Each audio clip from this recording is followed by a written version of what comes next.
पिताजी जल्दी चलिए, वरना मैं आज स्कूल में देरी से पहुंचूंगा। मेरी टीचर बहुत गुस्सा करती है। हाँ हाँ बेटा, अभी चलते हैं, बस 2 मिनट रुको।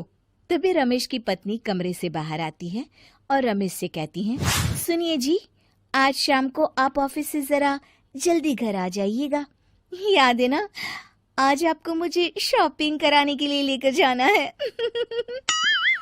अरे भाग्यवान, इस महीने हाथ जरा तंग है। मेरी मानो तो शॉपिंग का विचार कुछ दिनों के लिए अपने दिमाग से निकाल ही दो। मैं तुम्हें अगले महीने पक्का शॉपिंग कराने ले जाऊंगा। अभी मुझे चलना चाहिए, वरना राजू को स्कूल पहुंचने में देर हो जाएगी। देखिए जी, अब आपके ये बहाने पुराने हो चुके हैं। मैं कुछ नहीं जानती। आज शाम को मुझे शॉपिंग करने जाना है, मतलब जाना है। आगे आपकी मर्जी। अच्छा ठीक है भाग्यवान, अब तुम पूरा घर सर पर मत उठाओ, मैं कुछ करता हूँ। इतना कहकर रमेश अपने बेटे राजू को लेकर वहां से चला जाता है। घर से निकलने के लिए रमेश जैसे ही अपनी मोटरसाइकिल शुरू करता है, तभी उसकी माँ उसे आवाज देकर कहती है, अरे रमेश, आज शाम को मुझे कुछ पैसे दे देना। याद है ना, मैंने तुझसे कहा था कि मुझे मंदिर में चढ़ावा चढ़ाना है। अरे माँ, मेरी तनख्वाह आने में अभी 10 दिन बचे हैं। अभी मेरे पास बिल्कुल पैसे नहीं है। हाँ, मेरी तनख्वाह मिलते ही मैं तुम्हें पैसे दे दूंगा। रमेश की माँ चिढ़कर कहती हैं, अरे तेरा दिमाग तो खराब नहीं हो गया? मैंने तेरे भरोसे मंदिर के पुजारी जी से वादा कर दिया है और तू कह रहा है कि पैसे नहीं है। अब मैं पुजारी जी को क्या जवाब दूंगी? तुझे तो मेरी इज्जत की भी कुछ परवाह नहीं है। अच्छा ठीक है माँ, अब तुम गुस्सा मत करो, मैं शाम तक कुछ इंतजाम करता हूँ। इतना कहकर रमेश वहां से चला जाता है। फिर दोपहर को जब रमेश अपने दफ्तर में बैठा होता है, तब उसे अपनी पत्नी और माँ की बातें याद आती हैं। रमेश अपने दफ्तर के एक साथी मोहन से कुछ रुपए उधार मांगता है। अरे भाई मोहन, मेरा एक छोटा सा काम कर दो, मुझे कुछ रुपयों की सख्त जरूरत है। मुझे कुछ दिनों के लिए क्या तुम रुपए उधार दे सकते हो? अरे रमेश भाई, मैं तुम्हें पैसे उधार तो दे सकता हूँ, लेकिन मुझे वक्त पर पैसे लौटा देना। वैसे भी मेरा मानना है कि दोस्ती यारी में कभी पैसों का व्यवहार नहीं करना चाहिए। ये कहावत तो तुमने सुनी ही होगी कि उधार प्रेम की कैंची है। मैं नहीं चाहता कि पैसों को लेकर हमारा रिश्ता खराब हो। अरे मोहन, तुम बिल्कुल चिंता मत करो, मैं तुम्हारे पैसे वक्त पर लौटा दूंगा। फिर मोहन रमेश को पैसे दे देता है। शाम को घर आकर रमेश कुछ पैसे अपनी माँ को देता है और साथ ही अपनी पत्नी को भी शॉपिंग कराने बाजार लेकर जाता है। रमेश की पत्नी और उसकी माँ का स्वभाव जरूरत से ज्यादा खर्चीला होने के कारण दोनों हमेशा बेवजह पैसे खर्च करती हैं। फिर एक दिन, सुनिए जी, अगले हफ्ते हमने छुट्टियों में कहीं बाहर जाने का प्लान बनाया था। आपने पैसों का इंतजाम कर लिया ना? अरे अभी कहाँ, अभी तो मेरे पास बिल्कुल पैसे नहीं है। हम कभी और चले जाएंगे। देखिए जी, मैंने सभी सहेलियों से कह दिया है कि मैं बाहर घूमने जा रही हूँ। अगर मैं नहीं गई तो सब मुझ पर हंसेंगी। आप कहीं से भी पैसों का इंतजाम कीजिए जी।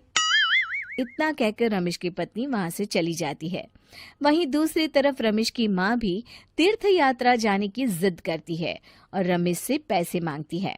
फिर अगले दिन रमेश एक सेठ से पैसे उधार लेकर अपनी पत्नी और बेटे को घुमाने ले जाता है और अपनी माँ को भी तीर्थ यात्रा पर भेज देता है। लेकिन जैसे ही रमेश अपनी छुट्टियां बिताकर वापस आता है, कर्जदार उसका जीना मुश्किल कर देते हैं। इतना ज्यादा कर्ज एक साथ अपने ऊपर देख रमेश काफी परेशान रहने लगता है। फिर एक दिन राजू की स्कूल की फीस वक्त पर न भर पाने के कारण रमेश को स्कूल में बुलाया जाता है। स्कूल के प्रिंसिपल साहब रमेश को सख्त हिदायत देते हैं कि अगर वक्त पर स्कूल की फीस नहीं भरी गई तो उनके बेटे का नाम स्कूल से काट दिया जाएगा। अपने बेटे की स्कूल की फीस भरने के लिए रमेश अपने दोस्त गिरधारी से कुछ पैसे उधार ले लेता है और स्कूल की फीस भर देता है। रमेश की माँ और उसकी पत्नी खर्चे और घर की जिम्मेदारी संभालते संभालते धीरे धीरे रमेश पूरी तरह कर्ज में डूब जाता है और तभी एक दिन दफ्तर में काम करते समय रमेश की तबीयत अचानक बिगड़ जाती है और वो बेहोश होकर गिर पड़ता है। उसे जल्दी से पास के एक अस्पताल में भर्ती कराया जाता है। रमेश के घर वालों को ये बात पता चल जाती है तो वे सभी अस्पताल पहुंचते हैं। अस्पताल के डॉक्टर साहब उन्हें बताते हैं, देखिए, देर रात तक जागने और जरूरत से ज्यादा काम करने की वजह से इन्हें चक्कर आ गया था। बेहतर यही होगा कि इन्हें कुछ दिनों के लिए पूरी तरह आराम करने दिया जाए। रमेश की हालत देखकर उसके बेटे राजू को बहुत गुस्सा आता है और वो अपनी दादी और माँ से कहता है, माँ, दादी, मैं इतना छोटा हूँ, फिर भी मैं इतना समझता हूँ कि पिताजी दिन रात दफ्तर में काम करके पैसे कमाते हैं। पिताजी अकेला पूरा घर संभालते हैं और आप दोनों अपने फिजूल के खर्चों के लिए उन पर दबाव डालते रहते हैं। आज पिताजी की हालत के जिम्मेदार तो आप दोनों हैं। राजू की समझदारी भरी बातें सुनकर रमेश की माँ और पत्नी को अपनी गलती का एहसास होता है और दोनों की आंखों में आंसू आ जाते हैं। फिर कुछ दिनों के बाद रमेश की तबीयत एकदम अच्छी हो जाती है और वो पहले की तरह अपने काम पर जाने लगता है। रमेश की माँ और पत्नी अब उसे किसी प्रकार की कोई तकलीफ नहीं देते और ना ही उससे किसी चीज की मांग करते हैं। फिर देखते ही देखते रमेश अपने कर्ज के सारे पैसे चुका देता है। उसकी जिंदगी पहले की तरह अच्छी हो जाती है और वो अपने परिवार के साथ खुशी खुशी रहने लगता है। शिक्षा, हमारे रिश्ते एक तराजू की तरह होते हैं जिसकी दोनों ओर जिम्मेदारी और समझदारी का वजन बराबर होना चाहिए।